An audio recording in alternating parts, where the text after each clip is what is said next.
Assalamualaikum warahmatullahi wabarakatuh. Kembali lagi bersama saya Muhammad Samsudin.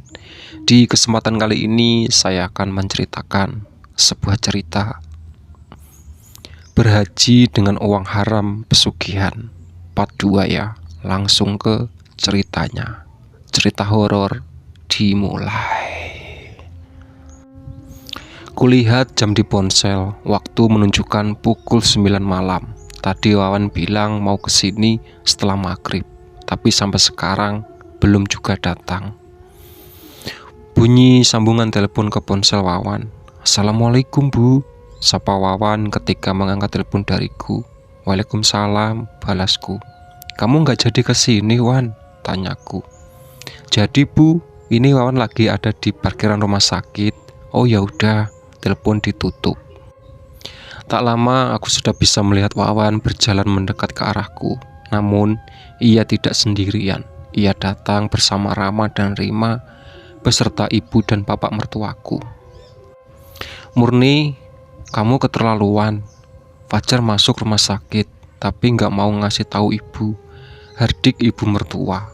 Belum sempat aku menyapanya, ia sudah mengomeliku. Maaf Bu, tadinya besok baru mau kasih kabar. Soalnya sekarang udah malam, balasku. Kalau Fajar kenapa-napa gimana? Harusnya kamu kasih tahu ibu duluan. Iya Bu, maaf. Maaf terus. Untung ibu punya firasat gak enak. Pas datang ke rumah kamu, ternyata ada Wawan sama si kembar. Sudah Bu, gak enak dilihat anak-anak, ucap bapak mertuaku menenangkan. Ibu kesal Pak, jangan dimarahi terus, kasihan. Bapak dan ibu mertuaku masuk ke dalam ruang perawatan. Padahal dokter bilang hanya untuk satu orang saja. Namun aku tak sanggup melarangnya. Sini sayang, ucapku pada dua anak kembarku, Rama dan Rima berjalan mendekat. Udah makan? Tanyaku.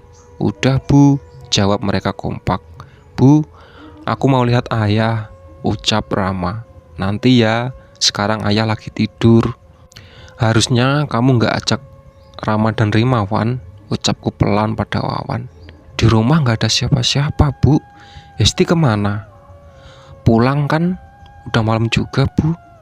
Oh iya, ibu sampai lupa. Cukup lama bapak dan ibu mertuaku di dalam, sampai akhirnya mereka pun keluar. Kamu pulang saja Mur, Fajar biar ibu sama bapak yang jaga, ucap ibu mertua.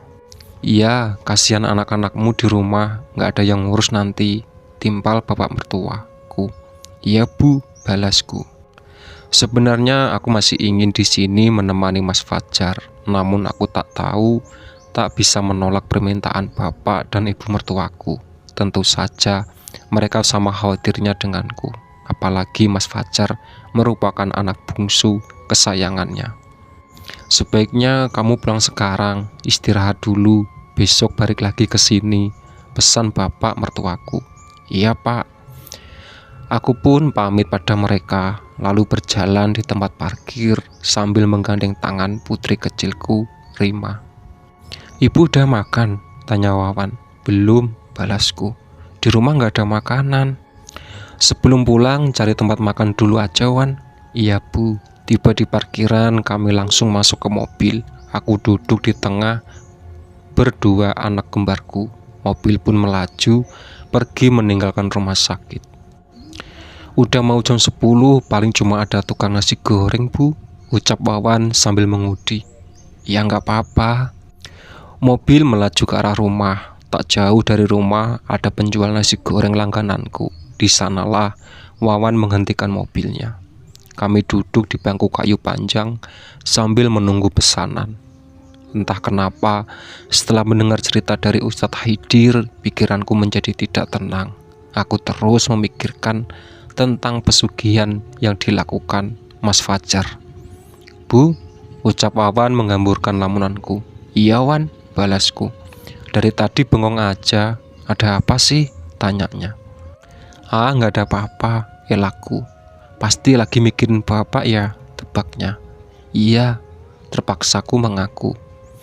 Jangan dipikirin terus, kan udah ada kakek sama nenek yang jaga. Wawan berusaha membesarkan hatiku. Nanti ibu malah ikutan sakit, sambungnya. Iya Wan. Kutatap wajah anak sulungku itu. Apa harus kuceritakan semua pada Wawan? Ah, tidak. Aku takut nanti malah menjadi beban pikirannya. Apalagi sekarang tahun pertamanya kuliah. Pesanan pun datang. Segera ku santap satu piring nasi goreng itu. Sekali menyuapi Rama dan Rima. Selesai makan, kami pun pulang. Sesampainya di rumah, Wawan langsung memasuki mobil ke garasi. Sementara itu, aku, Rama dan Rima masuk ke dalam rumah. Setelah mengantar Rama dan Rima ke kamarnya, aku pergi ke kamar. Terlihat tempat tidur masih berantakan. Kurapikan segera, lalu pergi mandi.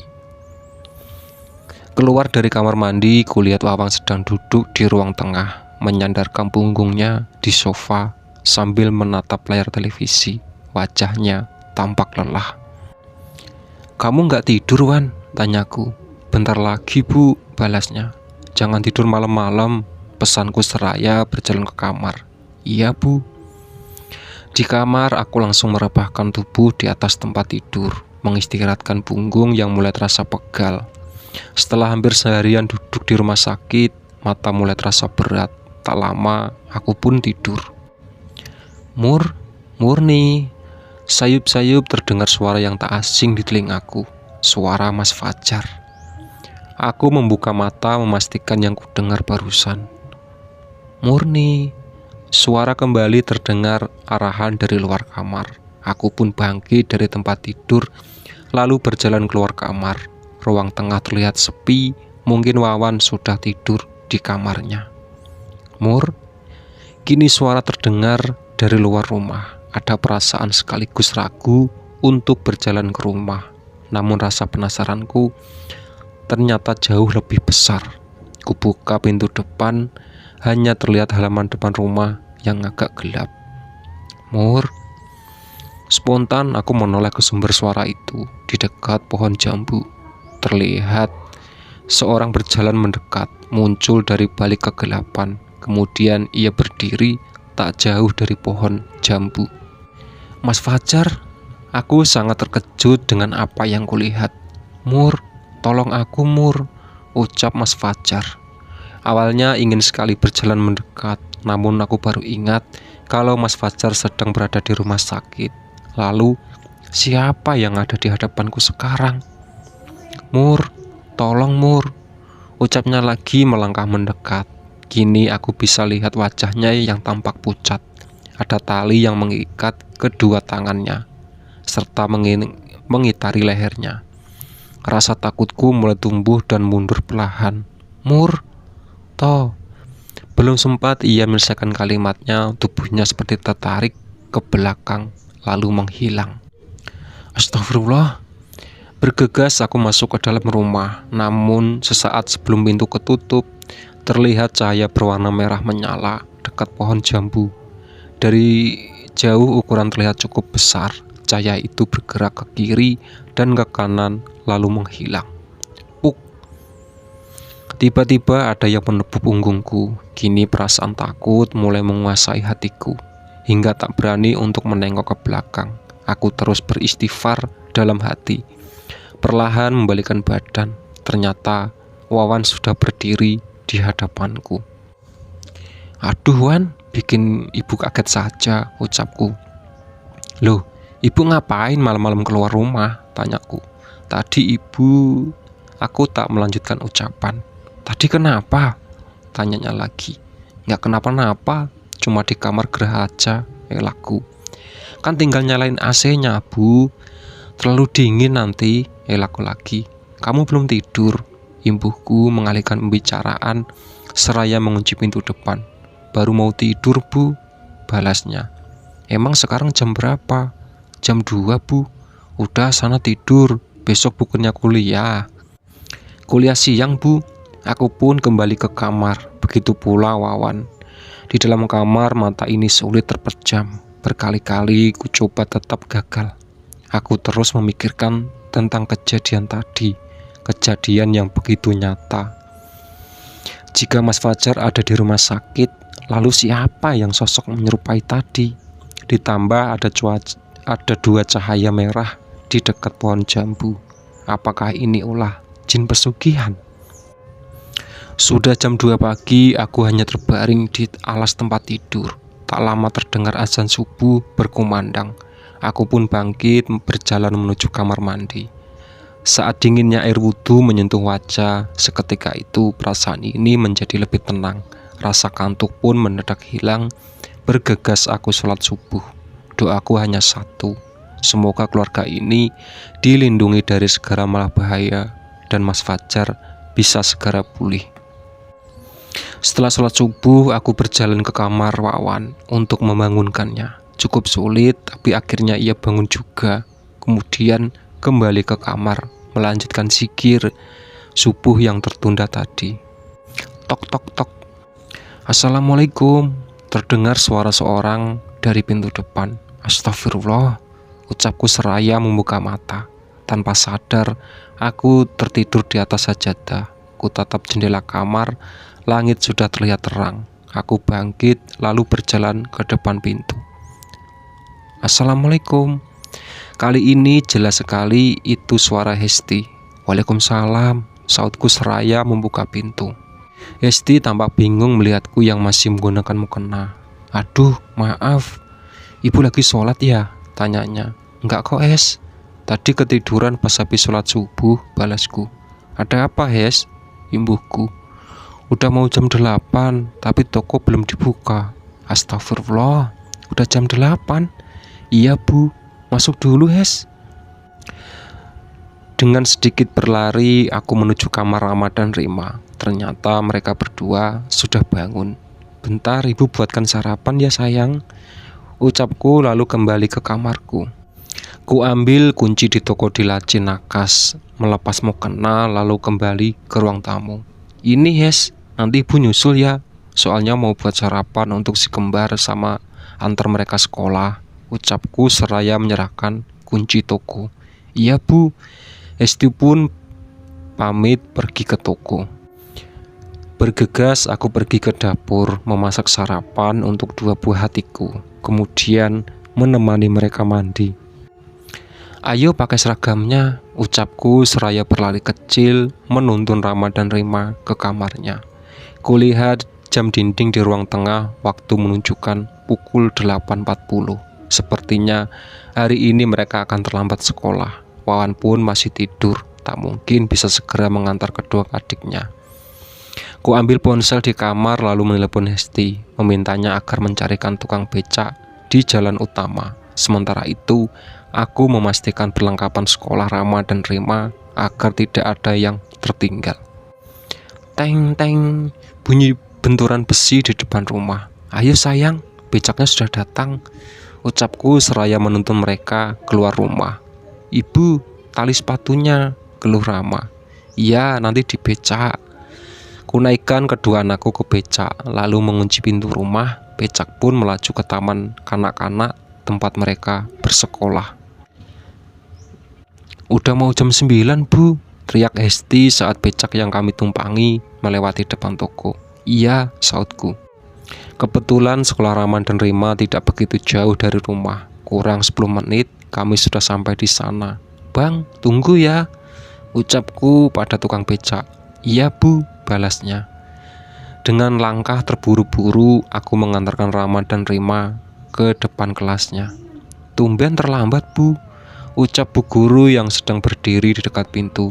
Maaf Bu Guru, tadi saya ketiduran, balasku.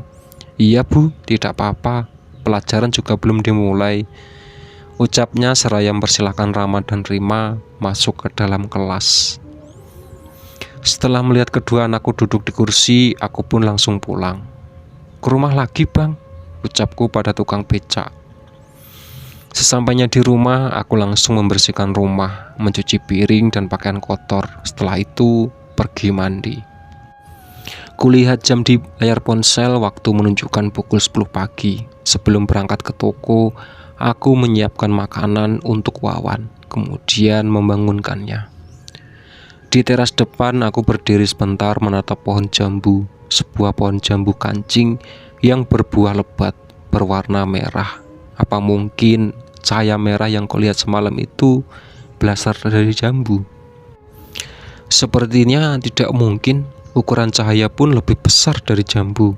Ditambah cahayanya bisa bergerak-gerak. Rasa penasaran akhirnya menuntunku untuk mendekat ke sana. Beberapa meter dari pohon jambu, mataku tertuju pada rerumputan. Ada jejak memanjang yang mengarah ke pohon jambu. Apakah ini jejak ban mobil atau becak? Aku menundukkan pandangan, melihat jejak itu lebih dekat. Bukan berasal dari kendaraan, melainkan jejak kaki. Lebih tepatnya, seperti jejak kaki yang diseret. Berarti apa yang kulihat semalam itu benar-benar nyata. Mas Fajar diseret ke pohon jambu, lalu menghilang. Sedikit ragu, aku melanjutkan langkah, mendapati pohon jambu, kemudian mengenadah tempat di bawahnya. Tidak ada yang aneh. Aku terlihat buah jambu yang bergerombol. Aku pun membalikan badan. Baru berjalan beberapa langkah, tiba-tiba murni terdengar suara seorang memanggilku pelan sekali, diikuti suara gesekan dedaunan dan angin yang terasa di belakang leher, hingga membuat bulu kuduku meremang. Kuberanikan diri untuk menoleh ke belakang. Nihil, tidak ada apa-apa. Murni. Spontan aku menoleh ke sumber suara itu. Pak RT, balasku saat melihat Pak RT sedang berdiri di luar pagar. Ngapain siang-siang di bawah pohon? Ucapku. Mau lihat jambu Pak Ustadz? Balas. Oh ya Mur, beberapa hari ini Fajar nggak kelihatan. Dia lagi di mana? Mas Fajar masuk rumah sakit Pak. Maaf belum sempat ngabarin. Loh, dari kapan? Tanyanya. Kemarin siang Pak. Nanti saya kabarin ke warga biar pada jenguk ke rumah sakit. Jangan dulu Pak, kondisinya lagi nggak bisa dijenguk. Emangnya parah? Mas Fajar koma. Innalillahi. Sakit apa Mur? Saya juga belum tahu. Mungkin dari ini baru jelas penyakitnya apa. Semoga aja Fajar cepat siuman. Nanti kalau udah siuman, jangan lupa kabarin saya. Iya Pak. Assalamualaikum, ucap Pak RT. Waalaikumsalam. Pak RT pun berjalan ke arah rumahnya. Sementara itu, aku pergi ke toko. Sesampainya di toko, Hesti menunggu di depan. Tumben lama Bu? Tanyanya. Tadi beres-beres rumah dulu, balasku. Aku pun masuk ke dalam toko, lalu duduk di kursi dekat estalase. Hesti memberikan catatan penjualan. Mang Jaka masih belum kerja Bu? Tanya Hesti. Katanya pulang kampung 3 hari. Balasku seraya melihat buku catatan. Berarti besok baru datang ya Bu? Harusnya gitu. Kenapa Hes? Anu Bu, badan Hesti rontok kalau lama-lama angkat galon atau beras sendirian, keluhnya. Nanti kalau besok Jaka belum balik, Ibu minta Anto buat kerja sementara di sini, balasku. Soalnya Bapak kan masih di rumah sakit, Ibu kayaknya masih harus bolak-balik ke sana, sambungku. Kemarin kata Wawan, Bapak koma ya Bu? Iya Hes, belum sadar sampai sekarang. Yang sabar ya Bu, semoga Allah angkat segala penyakit. Makasih Hes. Hesti pun izin keluar mandi, sedangkan aku tetap duduk mengecek buku catatan, kemudian mengecek stok di gudang. Tek. Kunyalakan lampu gudang, membuka pintunya, lalu mulai mengecek barang satu persatu. Lampu tiba-tiba mati. Hesti, ucapku dengan suara lantang, namun tak ada jawaban darinya. Aku pun berjalan mendekati pintu. Pintu terbanting. Astagfirullah. Tok tok tok. Hesti, teriakku panik sambil mengetuk pintu. Hesti. Masih tak ada jawaban darinya. Murni. Bisik suara terdengar di belakangku. Bahkan desahan nafasnya terasa jelas di tekuk leher. Bulu kuduku meremang. Murni. Aku mulai merapal doa. Murni. Suara itu membesar. Kaget. Kepalaku sampai terbentur pintu. Kulanjutkan merapal doa yang kuingat.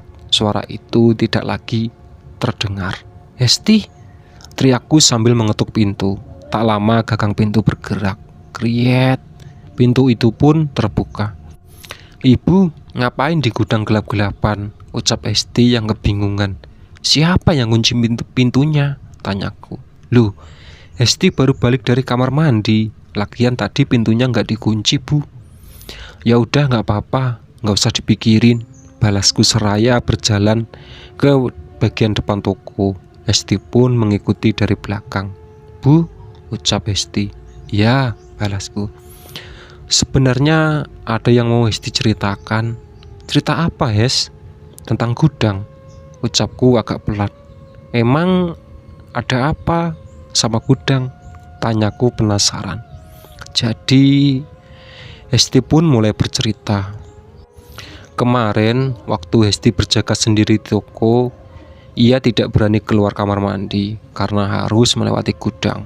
Beberapa kali Hesti mendengar ada suara benda jatuh di dalam gudang, ucapnya. Hesti pun mengecek ke dalam gudang, namun tak menemukan benda yang terjatuh di lantai. Kejadian itu tidak sekali terjadi. Tak berselang lama suara itu kembali terdengar. Hesti kembali mengecek ke dalam gudang, tapi tidak menemukan apapun. Baru aja pintu gudang ditutup, suara muncul lagi, Bu. Namun kali ini Hesti tidak mau mengeceknya. Ia memilih berlari ke toko depan. Sampai tutup, Hesti nggak berani ke belakang, Bu, ucapnya mengakhiri ceritanya. Apa tadi ibu juga ngedengar suara benda jatuh? Tanyanya. Enggak, Es. Tadi ibu emang mau ngecek persediaan barang aja, balasku. Oh, kirain ibu ngedengar suatu juga, balasnya. Terus ceritanya gimana ceritanya ibu bisa kekunci di dalam, impunya. Ibu juga nggak tahu, Hes. Aku masuk ke dalam toko, lalu duduk di kursi dekat estalase. Ku ambil ponsel dari tas, kemudian melihat apakah ada pesan yang masuk. Tidak ada pesan yang masuk. Ku beranikan diri menghubungi ibu mertua, ingin menyapanya apa Mas Fajar sudah siuman. Namun teleponnya tidak diangkat. Beberapa kali ku coba, tetap nggak diangkat. Perasaanku mulai tak tenang. Ku masukkan ponsel ke dalam tas, lalu berjalan ke depan toko. Yes, ucapku sambil menyincing tes. Loh, ibu mau kemana? Tanyaku. Ibu mau ke rumah sakit, balasku. Mau Hesti cariin ojek, Bu? Nggak usah, biar ibu naik angkot aja. Hati-hati, Bu. Nanti Rama dan Rima biar Hesti yang jemput.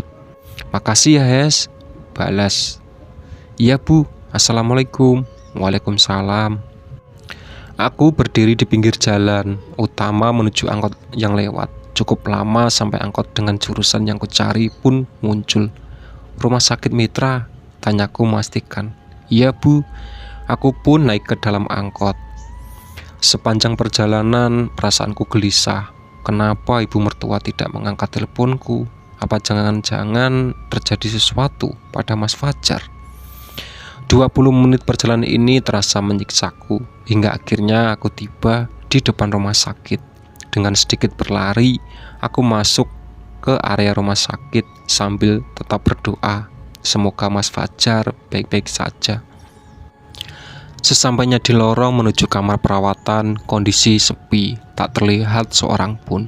Di depan kamar perawatan Mas Fajar pun tak ada siapa-siapa. Dengan langkah cepat, aku berjalan ke sana. Di depan pintu, aku berdiri sebentar, melihat ke dalam kamar melalui kaca. Tak ada orang di dalam. Kemana bapak dan ibu mertuaku? Ku buka pintu perlahan, lalu masuk ke dalam. Ku tatap Mas Fajar yang kelihatan pucat. Aku bantu, hidup masih terpasang di tubuhnya. Aku pun duduk di kursi dekat belangkar, menggenggam erat tangannya. Tak terasa bulir-bulir bening mulai jatuh di sudut mata. Mas, bangun, ucapku pelan. Anak-anak udah kangen, sambungku. Tidak ada respon dari Mas Fajar. Terdengar suara pintu, refleks aku menoleh ke sana. Ternyata ibu mertuaku yang membukanya. Murni, kenapa kesini nggak bilang-bilang? Ucapku dengan suara pelan. Tadi Murni udah telepon ibu, tapi nggak diangkat, balasku. Nggak ada tuh telepon yang masuk. Bener Bu, Moni tadi telepon ibu. Ibu mertuaku membuka tasnya, lalu mengambil ponselnya. Oh iya, tadi ibu silent HP-nya. Apa dokter udah bilang Mas Fajar sakit apa Bu? Tanyaku. Belum, tadi pagi baru diambil darah sama dicek biasa, balasnya. Kamu mau di sini? Sambungnya. Iya Bu.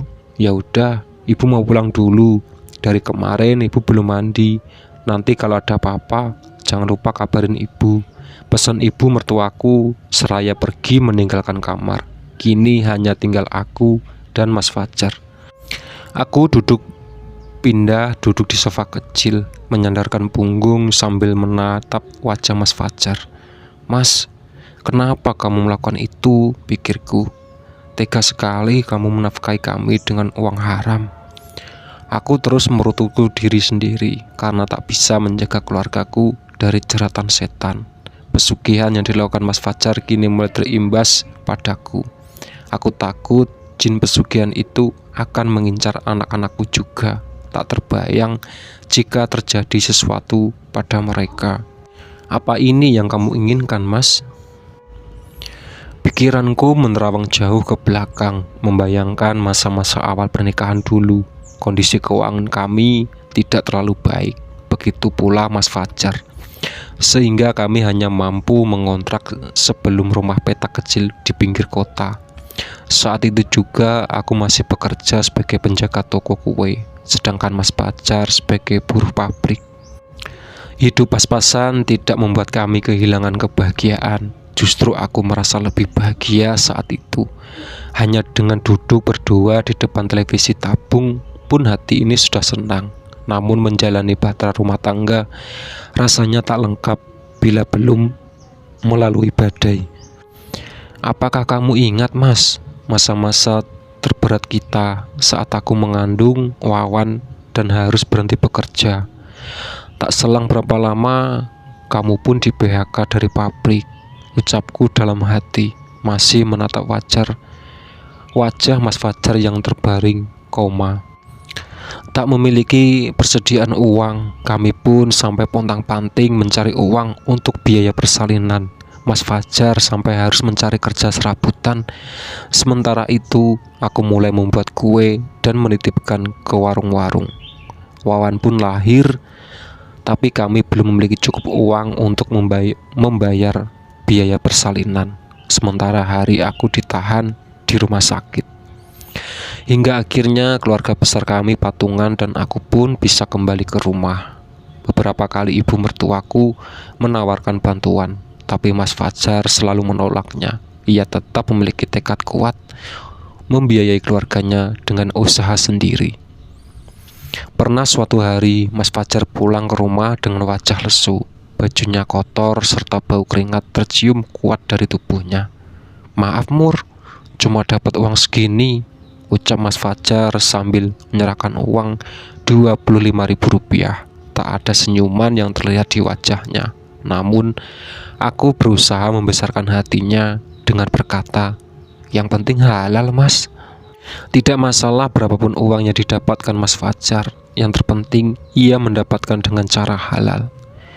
Wawan sudah beranjak besar sehingga aku bisa kembali bekerja membantu perekonomian keluarga. Tak kusangka toko tempatku bekerja dulu mau menerimaku kembali. Alhamdulillah aku memiliki tangga yang baik. Ia tidak keberatan saat kutitipkan Wawan. Setiap kali pergi kerja, sekali Wawan ku ajak ke tempat kerjaku bila tetanggaku itu sedang tak bisa kutitipkan. Tak terasa perjuangan kami banting tulang demi Wawan pun berbuah manis. Sampai akhirnya ia masuk SMP. Cita-cita dan Mas Fajar adalah menyolahkannya setinggi mungkin agar tak bernasib seperti kedua orang tuanya. Saat Wawan berumur 13 tahun, aku dinyatakan hamil lagi. Bayi ibu kembar, kata dokter saat mengecek kandungku. Perkataan itu spontan membuat senyumku dan Mas Fajar mengembang. Kami berdua memang mengidam-idamkan memiliki anak kembar. Namun senyuman kami tak berlangsung lama ketika dokter mengatakan kandunganku lemah. ada risiko kedua calon bayiku terlahir prematur atau keguguran. Sehingga yang menyarankan dilakukan tindakan dan pemeriksaan rutin. Selain itu, aku pun dilarang untuk melakukan pekerjaan berat sampai kandunganku benar-benar kuat. Dengan berat hati, aku harus meninggalkan pekerjaan, bahkan untuk beraktivitas normal pun selalu dilarang oleh Mas Fajar, sehingga aku lebih sering berbaring di tempat tidur. Beruntung saat itu, ibuku masih ada dan membantuku setiap hari. Tibalah ujian terberat dalam hidupku ketika harus menerima kenyataan kedua anak kembarku lahir secara prematur, sehingga harus dimasukkan ke dalam tabung inkubator. Biaya rumah sakit membengkak seiring dengan lamanya hari si kembar berada di dalam tabung inkubator. Apa? 50 juta? Tanyaku kaget saat mengetahui total biaya rumah sakit. Mas Fajar hanya bisa terduduk lemas di sudut ruangan, memikirkan dari mana ia mendapatkan uang sebanyak itu. Sementara itu, waktu terus berjalan, begitu pula tagihannya. Keluarga Bedar kami pun hanya bisa membantu sebagian, sisanya tetap Mas Fajar yang mencari. Jangan-jangan uang untuk membayar rumah sakit itu didapatkan dari pesugihan, pikirku curiga. Iya, aku ingat sekali, selama 2 hari Mas Fajar izin keluar kota. Katanya ada temannya yang ingin meminjamkan uang. Sekembalinya ia dari sana, tiba-tiba semua biaya rumah sakit sudah dilunasi. Saat itu aku tak menaruh curiga sama sekali. Begitu pula ketika Mas Fajar semakin meningkat pesat. Kurang dari 1 tahun kami sudah membeli rumah yang kini menjadi tempat tinggalku. Tahun berikutnya ia bisa membeli 1 hektar sawah. Tak lama kemudian membangun toko sembako yang kini aku kelola. Semakin ku menyelam jauh pada memori di masa lalu, semakin besar pula keyakinanku kalau Mas Fajar benar-benar melakukan pesugihan. Apalagi setelah kejadian semalam tadi siang, aku pun bangkit dari kursi lalu berdiri di samping berangkar. Ku tatap lebih dekat wajah Mas Fajar. Aku masih tidak habis pikir bagaimana bisa seorang yang rajin beribadah malah terjerumus dalam dosa yang sangat besar. Dosa yang menyentuhkan Allah. Semoga kamu bisa diberi kesempatan untuk bertobat, Mas, ucapku dalam hati sambil mengusap keningnya. Kini aku hanya berharap Mas Fajar segera siuman agar ia bisa menjawab semua pertanyaanku, terutama tentang harta yang kami miliki sekarang. Apakah benar rumah dan toko dibangun dengan uang pesugihan? Ku ambil ponsel di dalam tas, menatap layarnya. Sudah memasuki waktu zuhur. Bergegasku pergi ke musola rumah sakit, sholat zuhur lalu kembali ke kamar perawatan. Saat membuka pintu kamar, ibu mertua sudah duduk di sofa. Bu, kapan kesini? Tanyaku sedikit kaget. Barusan banget, balasnya. Kamu pulang aja, Mur, biar ibu yang jaga, sambungnya. Kamu kan harus jaga anak-anak juga. Jangan sampai nanti anak-anak malah sakit karena nggak ada yang urus di rumah. Aku berpikir sejenak. Kali ini ucapan ibu mertua itu benar. Bagaimanapun, Rama dan Rima lebih butuh kehadiranku di rumah. Iya, Bu, ucapku seraya berjalan menghampirinya. Kemudian mencium punggung tangannya. Murni pulang dulu ya, Bu. Iya, Mur, hati-hati. Aku pun pulang ke rumah. Setibanya di rumah, kulihat pintu depan terbuka. Aku pun masuk perlahan, ingin memberi sedikit kejutan. Rama dan Rima sedang duduk di lantai ruang tengah, lengkap dengan mainan yang berserakan. Sementara Hesti duduk di kursi sambil menatap layar televisi. Mereka seperti belum sadar dengan kehadiranku. Assalamualaikum, ucapku memberi salam. Sontak membuat mereka bertiga menatap ke arahku. Waalaikumsalam, balas Hesti seraya bangkit dari duduknya. Ibu. Rima bangkit lalu berdiri ke arahku. Ibu, ucapnya lagi. Iya, balasku seraya menundukkan pandangan. Ayah udah pulang, Bu, tanyanya. Belum, sayang. Udah bu, ayah udah di kamar, balasnya sambil menunjuk ke kamarku. Sukses membuatku dan Hesti saling berpandangan. Di kamar? Siapa yang Rima lihat? Itulah sahabat, cerita berhaji dengan uang haram pesugihan. Ditunggu part selanjutnya. Oke.